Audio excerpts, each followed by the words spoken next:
Hey guys, welcome back to Sockets and Sideburns.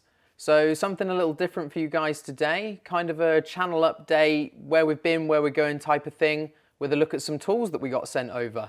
I'm going to see how this video does, and then if it's okay, probably start doing this about once a month, just a bit of whatever I've got going on around the garage, what I'm planning, things like that. I'll explain more in the second half of the video. First thing I want to do is take a look at some tools sent over to us by Silverline quite a while ago, actually. I think sometime before Christmas sometime. I had an email just saying we'd like to send you some tools over. I said yes, and a few days later this box full of goodies showed up. So obviously these were all sent over for free. I haven't bought them with my own money, but everything I'm going to say about these tools today is my own opinion on them. Now, I know companies like this, Silverline, Sealy, they get a bit of a bad rep. Now, some of it's deserved and some of it ain't. I've got some good stuff from both of them, which I actually did buy with my own money. Sealy, for instance, I've got this inspection light here, which I've had for, God, at least 8 years now, and I've absolutely battered this thing. I've actually been bought the newer upgraded version of this, which just improves on it. I'm going to be doing a review on that soon. This thing was actually bought to replace a snap-on cordless inspection light that was awful. I ended up just selling that on eBay, I think. But actually from Silverline, I've got a brush set, spark testers, and a wiper arm puller. Now these two haven't really seen a whole lot of use, but this one definitely has. Now this thing is absolutely great. I've actually used this loads, mostly for the bores in the brake caliper brackets for the caliper slider pins when they get seized in there. You just stick this in there, stick it in your drill, stick it in, give it a whiz, and it'll get it clean straight away. Now, would I get this kit with snap-on? Hell no. It would be 5 times the price and you'd get the exact same thing. It's really important to remember that a lot of tools are made for named companies rather than buy them.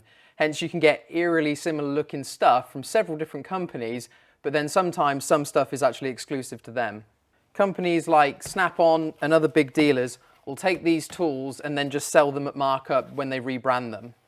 Now, you may have noticed from some of my previous videos, I do have quite a few Snap-on items myself. Most of them I actually got cheap from a family contact. The FOD markings on them, foreign object damage markings, they were going to be used in the aerospace industry, were printed on just a little bit wrong, and basically they were just all thrown in boxes. I think they were going to go in the bin, and I was given the opportunity to sort through and pick out anything that I might want. I actually found a full set of Snap-on Flank Drive Plus spanners in there. If anyone's interested in hearing a little bit more about that tale, maybe I'll tell it in another video one day. Anyway, let's get on with the Silverline tools. Open up this box and have a goosey loo at them. If we can get this flap to stay down. There we go. Right, what I think we'll do is take a look at everything in here one at a time, and anything that warrants a closer inspection, we'll come back to that. I will try to find links for as much of this stuff as possible and put it in the description, just in case anyone's interested in any of it. Okay, first up, got some gloves, anti-cut. These will be good for, save tearing up any other gloves if we're handling any sharps or anything like that. Magnetic parts trays. Always, always find yourself needing more of these. And these are cute little dinky ones too. Oil drain pan. Again, you can never, ever have too many of these. It's a little bit flimsy compared to my Sealy tray.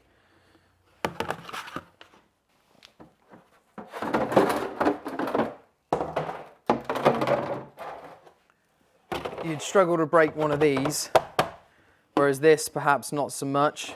It's got a spout on it and everything for pouring out neatly. 6 litre capacity. I'll definitely find a use for it. And then we've got a socket set. Actually, they're calling it a mechanics tool set. Try and get that out of the light reflecting on it. Now, we'll definitely come back to this and open it up and have a good look. But let's just cast a quick eye over all of the inbuilt salesman on the front, what he's got to say about it. We've got chrome vanadium, mirror polish finish, pretty standard stuff there. Metric and imperial spanners and sockets. I wish they wouldn't include imp sockets in these sets, such a waste. You also get some spark sockets, extensions, 6 spanners, combi spanners, 10 to 19 mil, so more than a few size skips there then. If there's only 6 of them, should be 10. And also some Torx, slotted, be amazed if you ever need that, and Phillips and Posi bits as well. They look like they're actual sockets as well, looking at the picture. That's a nice touch. I should have also mentioned before, got to mention up till now, all of the Silverline tools are guaranteed forever, the hand tools anyway. The power tools I think are 3 years, but the hand tools are guaranteed forever, provided you register them within 30 days of purchase. Let's turn it over and see if there's anything on the back. We've got a bit more of a detailed breakdown on the back there, a better picture. Definitely just looking at this, I'd say I'd like to see a few more sizes covered than that, especially in the deep socketry as well. We'll come back to this, open it up properly and have a good look at it after we've done the other stuff. A 4 set of funnels as well. This is new. There's a little hook in there to keep them all together. That's handy, because I am forever, I've got a set under the bench that I usually use, a Draper set, very similar to this, but I'm forever knocking this jug over or knocking it over under the bench, and I'm constantly having to re-nest these funnels in here. Let's have a look at that. Might be a little bit annoying if you wanted the smallest one out. Pretty easy to get the big one out off the bottom there, but if you wanted the small one out, it's going to be difficult to pass it through. Yeah, it's going to take more than a smile to get it through that little one. Obviously it's easier to get through the bigger, there we go, bigger ones. But let's be honest, how often are you going to be using that one? It's usually going to be the bigger or the next size down that you're going to want first anyway. And it hooks back on pretty quick. Next up, we've got a torch. Now this is old school, actual AA batteries. As you saw earlier, we've got this hopelessly outclassed, so I think I'll give this to my boy. He loves torches and things like that. Inspection mirror. I've got one which clips onto a lovely little magnetic pickup tool that I've got with an LED in it. That's a Sealy one actually. This one is nice and big though. Might come in handy one day. Trying to look down the back of an engine at any manifold bolts, nuts or anything like that. 2 set squares, 300 and 150 mil. Oh, this one's an absolute beast. Got some heft to it, that one. Now, I really don't do any fab work at all, other than occasionally making up a custom tool or something like that. Fabrication just doesn't interest me at all, so I'm not sure how much use these two are going to see. You know, I don't actually own a junior hacksaw. I've got a normal hacksaw, of course, but I've just never been in such a tight situation where I've needed a little junior one. I just always use a cut-off tool instead. Of course, with these things, I mean, as long as the body of the hacksaw's half decent, it just bend as soon as you try to use it. It's really the blades that matter anyway. Wing cover. Magnetic vehicle wing cover. This is another thing that I've managed to do with all of these years without. I'd definitely give this a try. It's not usually a problem for me in the winter because I've got the overall on. It doesn't have any metal on it, so I can rub right up against a car. But in the summertime where I'm wearing just my normal work trousers, really have to watch the belt buckle on the paintwork. So this might be able to help prevent that. Definitely give that a go. And a lovely little jump pack here as well. Now, I won't lie to you, I have already had this out and jumped the Clio with it. Usually, I'll use an actual car battery that I just keep in the garage spare with jump leads, but we were in a rush and this thing was handy. Straight out the box, I think it was like 75% charge, 3/4, that sort of thing. Worked no problems, but do bear in mind, that's only a 1.2 petrol. Again, we'll just have a little look at the salesman on the front, what he's got to say. We got a 6,000 milliamp hour battery. I'm not sure how many starts that's going to translate into. We'll try and find out when we open it up, but they might not include that information. We got 400 cranking amps as well, and they're saying that it will start up to a 2-litre diesel and a 2.5 litre petrol. Lithium battery, of course it is, and 2 times 2.1 amp charge ports, so that should be fast charge. We'll see when we open it up, and with that 6,000 milliamp hour battery, that should be enough for around 2 full phone charges out of this. Recharge time for the pack at 2 hours, and yes, we've got a 3-year guarantee warranty on this. I'm going to add this one onto the circle back pile along with the socket set. And last up, we've got a flexible head ratchet spanner set. Looks like 6 pieces in here, 6 spanners. They're not including the roll in that. Says that it's got a 5-degree ratchet action, so 5-degree swing. That'll be 72 tooth, I think, on there. And we've got 8, 10, 12, 13, 14 and 17 mil, and 180-degree pivoting head on the ring end there, the ratcheting end. They look all right, actually. I think we'll add them to the circle back pile as well. There you go, look, saying right there about the, get that in the light, register online within 30 days for the guarantee. Right, that's everything. Box is empty now. Got 3 things to go over in a bit more detail. Okay, let's start that out with the socket set. So this is one of those kind of big sets, like starter sets that you can get, that almost every single brand going has a version of. Sets like these are good for starting out in case you lose interest or give up or anything like that for whatever reason. But of course, it's only any good if it'll actually do the job in the first place. Now, some people will say to get the best that you can afford from the very beginning, but I beg to differ. I say that good enough will do.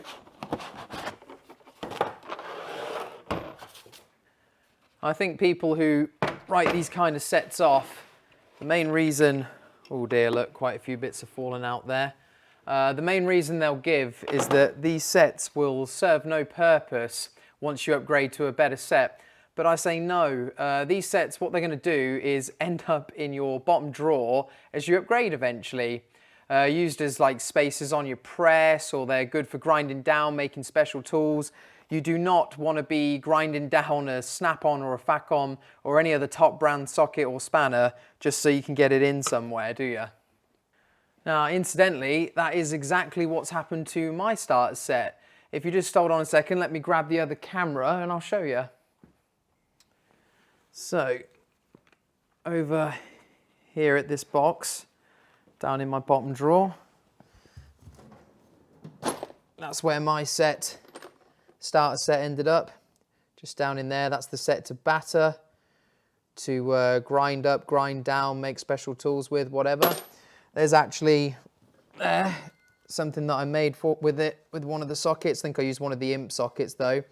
And that's for checking torque wrenches, calibrating them. And it's just a socket welded to a piece of steel girder. And I had to grind the chrome off the socket in order to weld around there.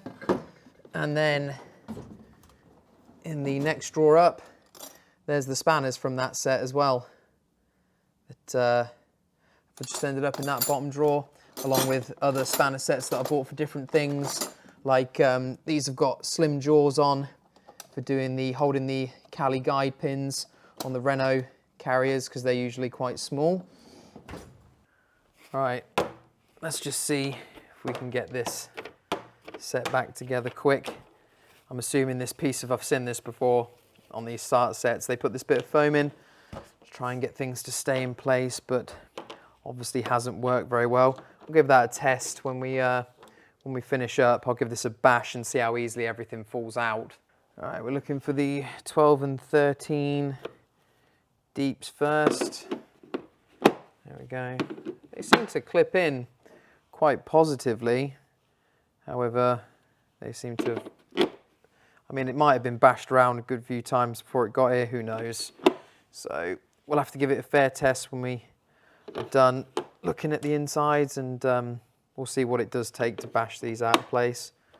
Whether they just fall out with a little knock, or whether it does actually take a bit of effort. 6mm deep. And last one, 3/8. There we are. All right, let's see if we can frame this a little better so we can see the whole thing. There we are. Much better. So this whole set can be picked up currently for 85, 86. Now that's crown pounds, mind you, not Euroversal or Freedom tokens. Now I do know that it's Easter weekend currently, and I do know that the Halford set, the 175-piece socket set from Halford, is on sale for £191. In fact, that is the exact set that I started with all those years ago. That's the set you just saw in the bottom drawer over there. Now, maybe I'll make a video in the future comparing a few sets like this from the different manufacturers, and we can look into what might be the best bang for your buck, I guess. Okay, so what are we actually getting in here for 86 quid? Well, straight away, I'll say this. I'm very, very happy to be seeing 6-point sockets in here. Unless the fastener's a 12-point, there really is no reason at all to ever be using a 12-point socket. They always used to do this in the starter kits. The Halford's one that I got had 12-point sockets.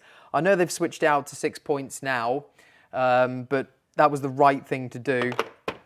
So with the socketry, we've got our metric coming round from this. This would be the left side if you were looking at it.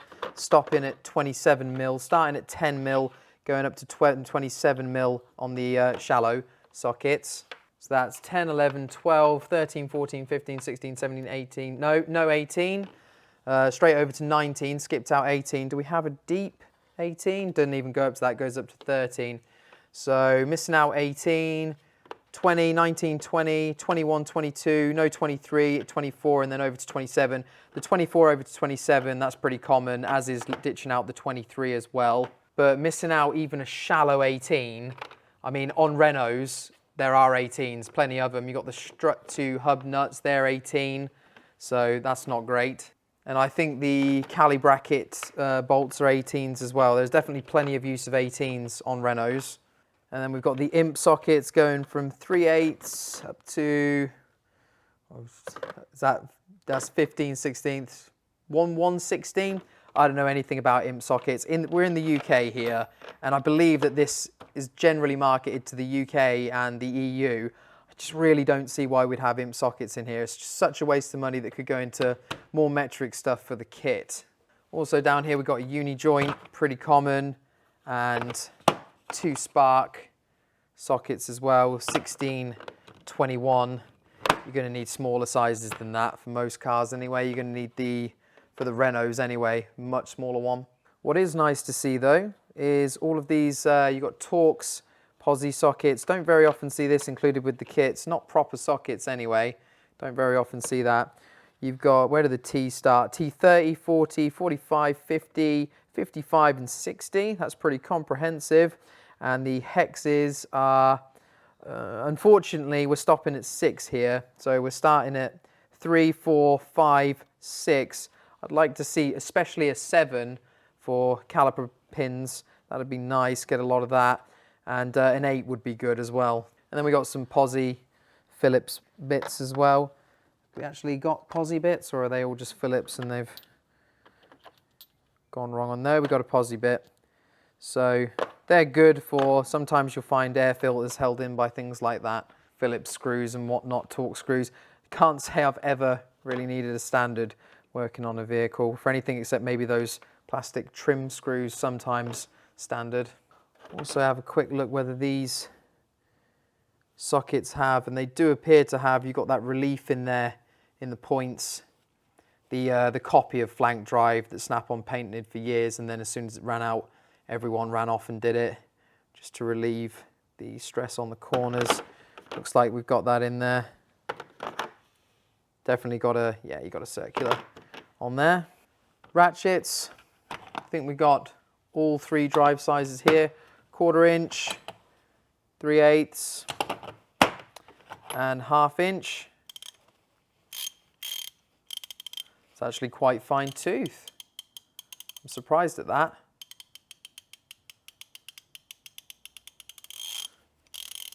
I think that's going to be 72 tooth on them.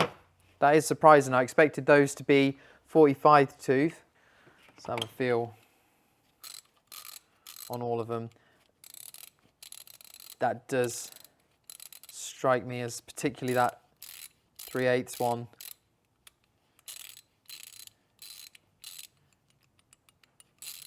It just feels a little loose, if that makes sense. I think this will be one of the self-reversing, crack off something tight enough. I had a Draper Expert one, place I used to work, worst ratchet I think I've ever used. Crack anything decently tight off and it just flipped that switch, self-reverse. Can't explain how irritating it is having to flick the switch back, you know, a couple of 100 times a day. How's that 1/4 inch one feel? That feels better. Disappointing really, because the one you're going to be using the most likely, you can hear that, look. The one you're going to be using the most is going to be the 3/8, most likely. I've got to say the 1/2 inch definitely feels rugged enough. And the switches,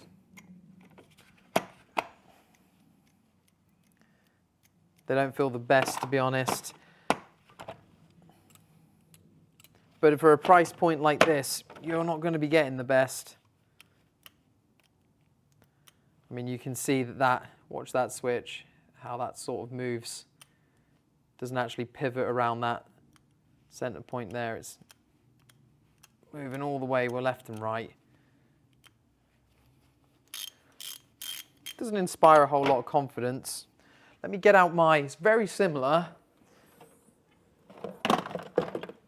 Very similar to the Halford's Advanced one that I got all those years ago in that starter kit.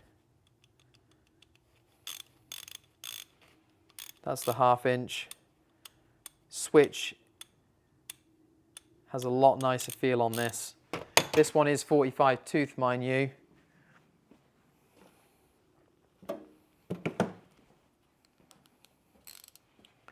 And there's the 3/8 one. Switch feels a little better, but admittedly, the gear and whatnot, pulls and stuff, they not too much in it actually. Perhaps I've just been a bit spoiled using snap-on ratchets for a few years to remember. Like I said, my Halford's ratchets will only get cracked out to be battered. So pretty comparable to the Halford's Advanced really, in terms of quality, or the older Halford's Advanced anyway. Not sure about the new ones. Like I said, I'd have to buy a set to see about that, which I might do actually. Compare it to other things like this.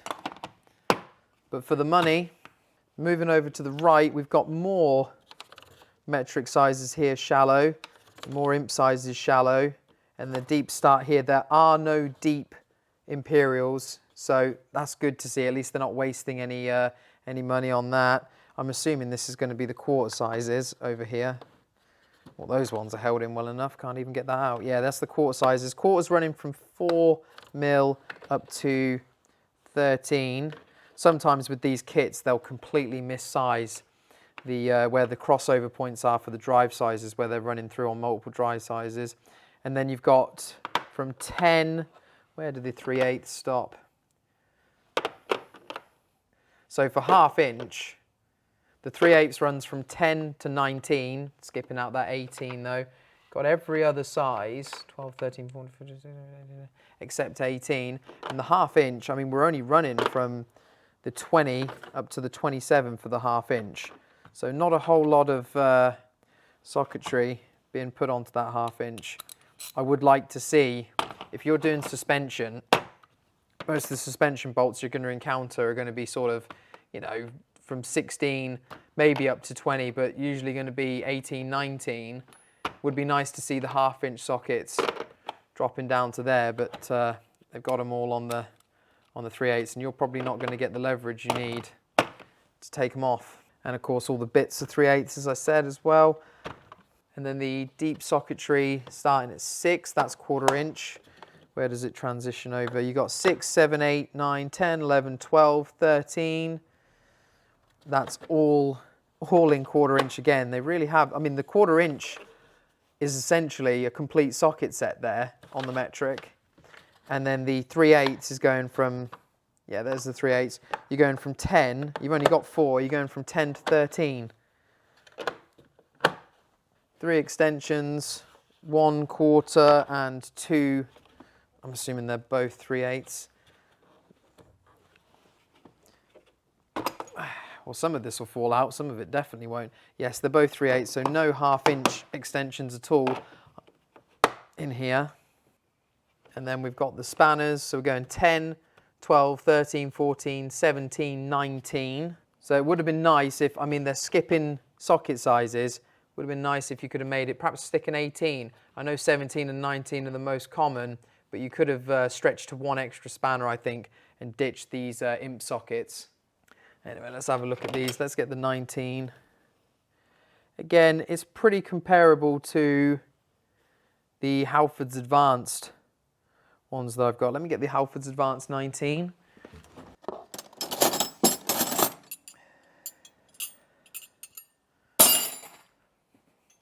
There we are, and I do keep comparing this to the Halford's Advanced kit, which isn't necessarily fair because it's over double the price right now, even on offer.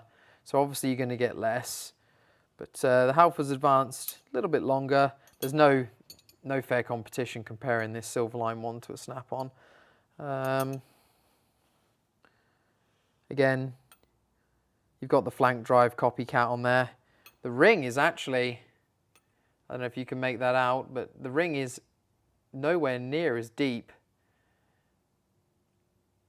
You're never going to have, probably a nut is going to be deeper than that at that size, but a bolt head, unlikely, but I'm not sure whether that would be an advantage. Depends on the situation, really.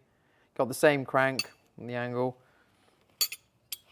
and it is a bit longer for a bit more leverage as well, which is always handy. And again, slimmer jaws up this end also on the Silverline, which is on the left. Silverline's on the left. That would actually be handy for some applications where you just need that slightly thinner jaw. I've had to actually buy a set because I didn't have any spanners with a thin jaw like that. So I've had to buy a set specifically for that purpose. But those size skips, it's just unacceptable. Don't put the spanners in at all if you ask me. If you're going to skip sizes from 10 to 19, just don't include them at all. Put more sockets in. Don't try to cover all the bases like this because inevitably you just end up missing out stuff that you really should have included. Best to just focus on 1 or 2 things and get all the bases covered with a set like this. Now as for the quality of the sockets and whatnot, what I'll do if I get the 19 and then this is a brittle 19. Whether they've made it too much thicker, not really. It might be slightly ever so, a bit more material around the walls, but honestly that feels pretty flush in line there. Let's try 3/8 19 Snap-on. Okay, the Snap-on's a bit more thin-walled, but really nothing in it. So they're obviously confident, otherwise they'd just thicken these. What you'll see in really low quality stuff, they'll just thicken the socket walls right out. So honestly, the quality seems to be okay to me. It's not the quality that's the problem, it's what's included with the set. I really don't know who sits down and makes these decisions for what they're going to include in these sets. But if a spanner or a socket fails, it's either totally junk, has a flaw in it straight from the factory that you just didn't reveal yet by putting it under too much pressure, or you were doing something with it that you shouldn't have been. So the final thing I wanted to see was how this would fare up if we gave it a bash around, how the box would fare up retaining everything. Let's just upend it and see if we just simulate lobbing it in a van. Definitely sounds to me like something's come loose there. Oh no. Oh, well, there you go. Nothing's fallen out the top. I'll go the other way around this time. Nothing's come out the top like before. I think that'd take a bang to do that, but these ones have come from down in the bottom. What I'm going to do, I'm going to give it a bang, like as if you just threw it in the back of your van after a day when you finished up not too happy.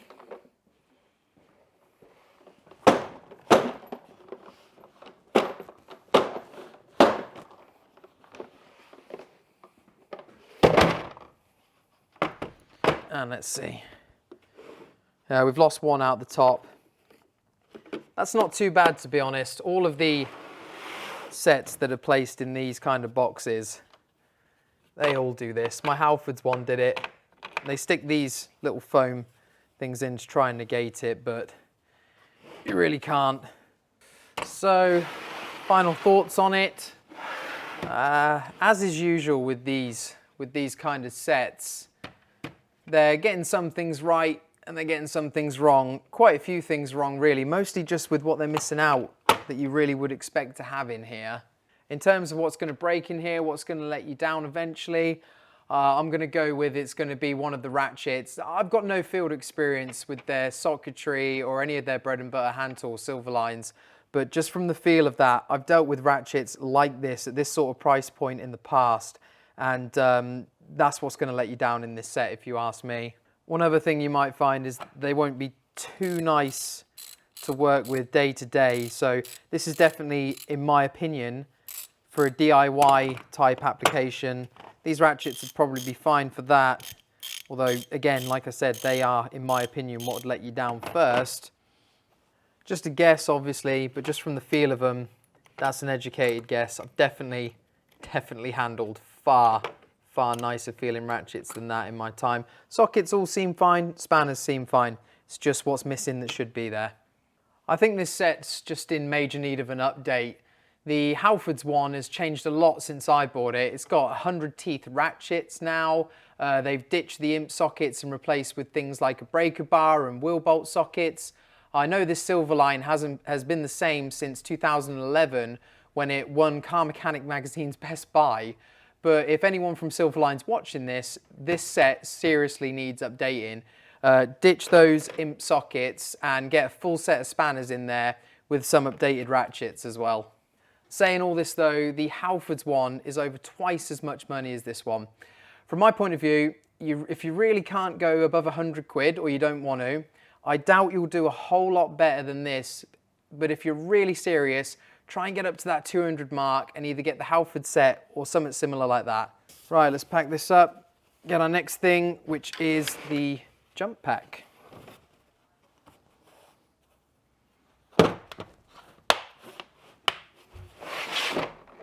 So yeah, I can't really endorse that socket set too much. I'm sure it will suit someone's needs, but if you're getting into doing cars heavy, you're going to find massive gaps, especially with your suspension work. All those sockets, the 1/2 inch ones missing, that's not going to do you any favours. And they put a full 1/4 inch drive set in there. It's great for interior, for trim. Even on engines, you're going to be on your 3/8, although they're only missing the 18 on the 3/8. But all your 1/2 inch stuff missing pretty much rules out most suspension work and some brake work as well, really.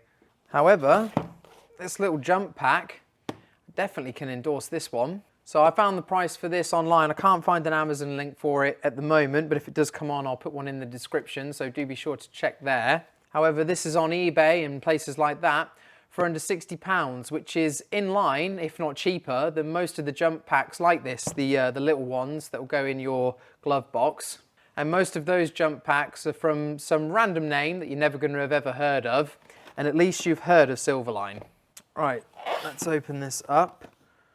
I have already opened it, so one of these tabs will come out.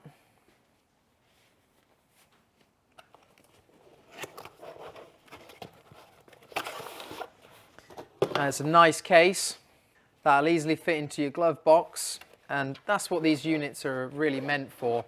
These aren't for like on a recovery rig or anything like that in a garage or something like that. Although I'm sure they'd give it a good go if you asked that of them. But they just won't be that heavy duty. They ain't really got the minerals for that kind of work. What these ones are really meant for is you stick them in your glove box and you just forget about them in there. Dinky little unit, and it's great protection against waiting for the AA or the RAC or any other breakdown service for 4 hours just for a jump. So we've got the instructions there. And then there's the unit itself. You've got a battery indicator on the front. They do want this charged to at least 75% for starting. So if you do use it, it's one of those things, make sure you bring it in that evening whenever you get back from wherever you were going and give it a recharge so it's fresh for next time. You don't want to have one of these in your glove box. Go to use it, press that, and nothing.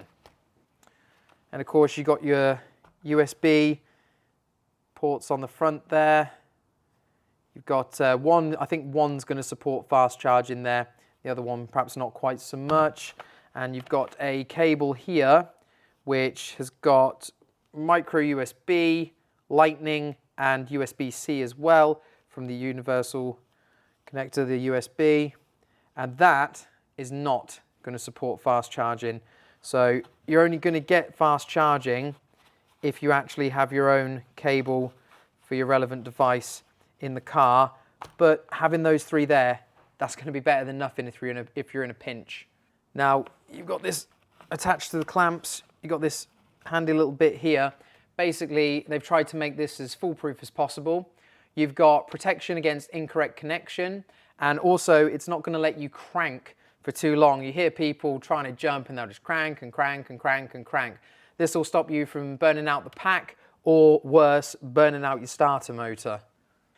And on here also you've got a little boost function. So I've read the instructions before, and basically you stick this on the car and there's different light sequences. I think it's if you've got incorrect polarity, obviously, reverse, that says there, that'll flag up red.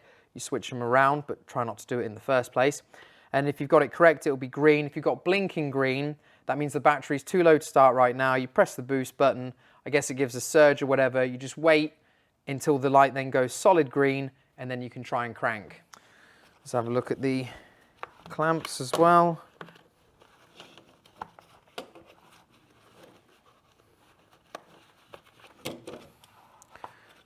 Not the easiest things in the world to get out, are they?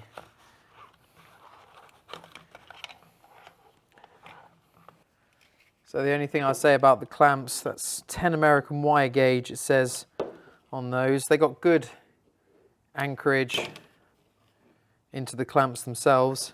Nothing wrong with that. Fair amount of copper to contact, but there's a lot more. You get a set of proper jump cables. There's a lot more, and these are rated to the same. These are 400 amp jump leads, but there's definitely a lot more copper on there. But these have got nice fine teeth, give you a better contact. That's usually the problem people have. They haven't actually got good contact on the battery terminals. But as I said, with all the built-in protection, you know you're not going to have any problems with these wires melting or anything like that. The inbuilt protection should take care of that. All in all, it's a nice little unit, really. I wouldn't expect too much of it. I mean, like I said, it's definitely started the Clio, which is 1.2 litre. It says it'll start a 2 litre diesel. Whether it actually would or not, I mean, it probably will do if they say it will do, but that might be under ideal conditions. Who can tell? But I'd say this would definitely be fine, 100%, for any little petrol, more common ones that you see now, any of the Ford EcoBoost engines, which are more and more common. If you've got a real big boy diesel, I mean, I think it's just common sense that you might want to go for something with just a little bit more oomph than what this little pack might have. But in most of your small little hatchbacks, this thing in the glove box is going to be a lifesaver on one of those cold winter mornings when you're already running late for work, or you're coming out the Tesco or any of the supermarkets and your car just will not want to go.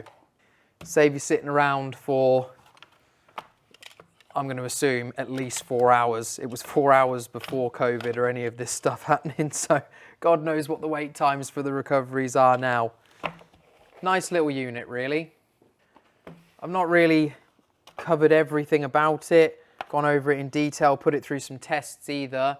There really is a lot to go over with things like that. What I think I might do in the future maybe is when winter rolls around again, maybe I'll do an in-depth review of a few of these and put a few to the test.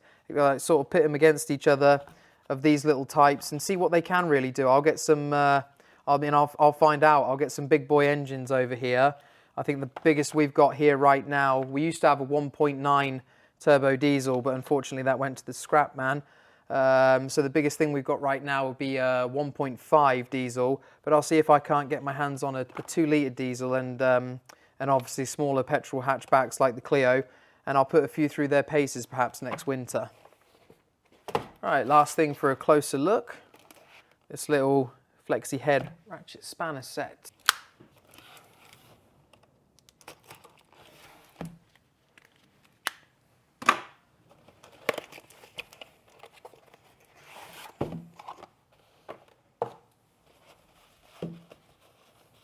A tie-up tool roll.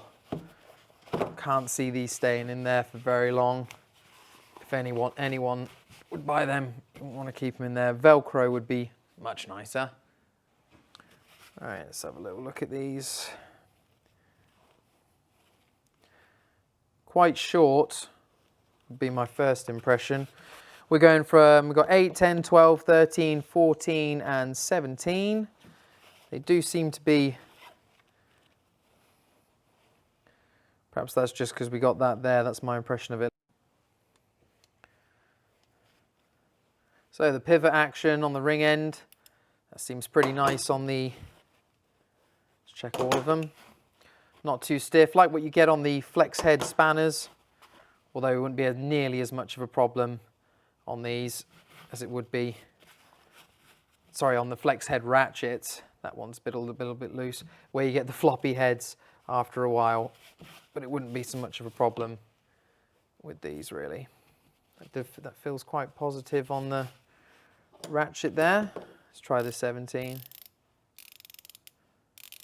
And there's no switch on these. These are the flip over ones in order to reverse.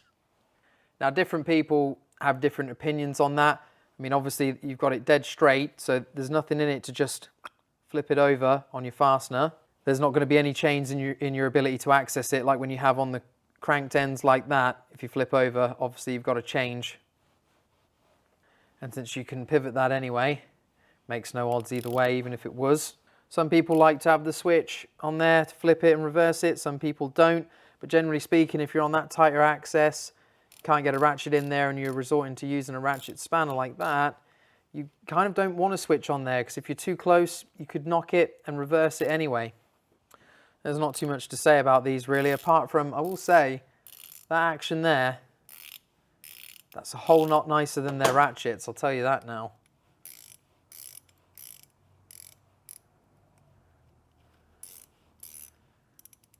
And yeah, that's fine tooth, 72 tooth. Much nicer than the ratchets. Perhaps they should put a bit more effort into them.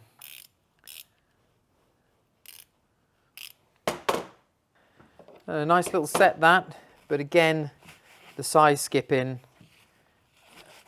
In reality, you're just going to want to buy a size that covers everything. Okay, 9, not a very common size. 11 though, you will find 11s, you will find 15s, and you will find 16s. Plenty of them as well. When you get up above that though, you're probably not going to be using a ratchet spanner on there. You're going to be talking suspension bolts perhaps and things like that. So, because due to the corrosion, they're probably going to be tight most of the way off anyway. And you're going to have a whole lot of access to just get a ratchet on. Fairly nice little kit though, that. Okay, now for the last part of this video. I just want to give you guys a little bit of an update. If you don't mind, I'm going to be doing some things that need doing around the garage. Just, I think there's a blender attachment that needs very stiff. It's going to burn the motor out if it's left too much longer like that. Got some nasty blades on there though. I'll tell you what, last thing these fingers need, they've got work to do. Last thing they need is a slicing. So I'll put these anti-cut gloves on, I think. This will give you some nice visuals as well, just while I'm talking. and saves me doing it later on. So for in the future, what have we got coming up? Well, of course, there's plenty to do on the Clio. I think the next thing I'm going to be doing on her is the coolant and the timing belt and water pump. That'll be 2 separate videos, although obviously I could do it in one, because when you take the water pump off, you're going to lose most of the coolant. But the coolant definitely needs a good flush on our Clio. It's been in there for quite a long time. So I'll probably make that as 2 videos, but both videos will include like the full bleeding process, you know, to get all the air out of the system, whichever one you want to do, if you drain down the whole thing or if you just take the water pump off and let that drain out. I'll cover both options in both videos. Well, in the timing belt video, I'll cover both options. In the coolant video, it's going to be a drain down and a flush as well. The Clio has really hardly been doing any miles at all lately, whereas the Scenic, see if we can get any penetrant down in there, whereas the Scenic has been getting absolutely battered. So I'm expecting something quite major to crop up on that soon. In addition to that, I want to get a lot more videos coming out and finally get on a more consistent, regular upload schedule to help us push up on that sweet, sweet YouTube algorithm. So while you're going to see repairs like normal, the normal things that I'll do on the channel, I'm also going to be doing things like OBD port locations, bulbs, wiper blades, things like tool reviews as well, which I'm hoping some of you will be interested in. But that's going to be in addition to my usual content, not replacing it at all. Another idea which I've had, which is kind of what this video, try and get in the bottom, what this video is testing out, and that I touched on at the start of the video, is something like this once a month, whether I've got some updates around the garage, whether I've got new tools or something like that, and also talk about, like I am now, future videos and concepts that I've got. Building on that, there's also things like different subjects to discuss. For instance, we could have a good delve into what we've done today, cheap tools versus good tools, that sort of thing, the economics of that sort of thing, stuff like that. I've got a few ideas actually for those sorts of things. And then it's also going to make videos like this, will make a place where you guys can chime in the comments, put forward your ideas and takes on different things, put some of your stories in if I cover a subject or something like that. So let me know in the comments for this video what you think and what you might like to see on any of these types of future videos like this. Maybe if you guys enjoy it enough in the future, we could look at moving into live streams, which is a bit more suited to that sort of thing. We'll see if we get some more subscribers. That's a whole lot freer now. Just have to worry about cleaning it back down because this will be contacting food. But hopefully that's gone into the, if I clean the blade off, that seeps right down. And we won't just simply end up degreasing all of it straight back out of there again. Another thing is I will actually be going to the US soon. And I'll be having a good look around at all their tools and probably picking up a few. By which, of course, I mean as many as the missus will allow. Even now, with the global economy being what it is, they still have quite a lot of stuff that we can't get here in the UK or in Europe. So if there's anything from the US that you guys might like to see or might be interested in seeing, leave a comment down below. And if there are any Americans watching, any recommendations or must-haves for while I'm out there. At the very least, I know for a fact I'm going to be heading over to a Harbour Freight to check out that Icon gear. Oh, another thing, a commenter, Gary was his name, asked if I could show the location of the fuse box on the Scenic 3. So while I had the Scenic in here the other week to do another job, which I recorded, I took a look for you. I can show you where it is, but I don't think you're going to like it very much. Basically, it's over at the right hand of the engine bay towards the back, but it's mounted upside down. Now, the only reason I can think that they've done this is for protection from water damage, because you do get a lot of those problems, body control modules, things like that. You get a lot of water damage and sometimes it writes cars off. So to get at it, you're going to have to take off this top cover That's 2 red catches that just push over to the right, and then there's 4 more black tabs to push over, and it's a bit of a wiggle to get it out, but it can be done without taking anything else off. But as you can see, it's mounted upside down, and there isn't enough slack on the cables to get any of the fuses out. So I'm going to guess you're going to need to disconnect the battery and then disconnect all the connectors and take the whole fuse board out. It's madness. So good luck with that. If I do need to remove it myself for anything in the future, then I will make a video on it. And I think you asked for the front fog light fuses. I can't actually find a map of the fuse box anywhere, but I know that it's going to be a 20 amp fuse, and there won't be many of them in there. So just check the 20 amp fuses. It's just a terrible design. If you wanted to test fuses in situ, check circuits, it's ridiculous. Okay, anyway guys, I think that's it for this video today. I'm going to go and take this to the washing up bowl and get this plus gas off it without trying to get any of it out the internals there. Hopefully you've enjoyed this video today. Don't forget to hit that like button for me and subscribe if you haven't already so that you don't miss any videos. You can also find me over on Instagram @SocketsAndSideburns. Thanks for watching guys. I'll see you in the next video.